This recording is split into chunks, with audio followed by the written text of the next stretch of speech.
বাংলাদেশ জামায়াত ইসলামীর নায়েবে আমির ডক্টর আব্দুল্লাহ মাহমুদ তাহের বলেছেন, ৫ আগস্টে শুধু স্বৈরাচার সরকারের পতন নয়, আধিপত্যবাদী ইসলাম বিদ্বেষী ভারতেরও পরাজয়।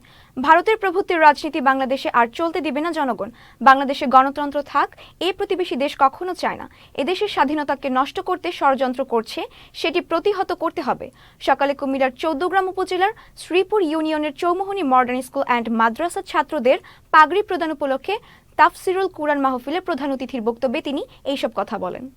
15 বছর জীবন দিয়ে, রক্ত দিয়ে, সকল মানুষের ঐক্যের মধ্যে দিয়ে 5 আগস্ট আমরা স্বৈরাচারকে বিদায় করেছি, ঠিক কিনা? এই পরাজয় শুধু স্বৈরাচার ফ্যাসিবাদের পরাজয় নয়, এই পরাজয় হচ্ছে আমাদের সেই আধিপত্যবাদী মুসলিম বিদ্বেষী ভারতের পরাজয়।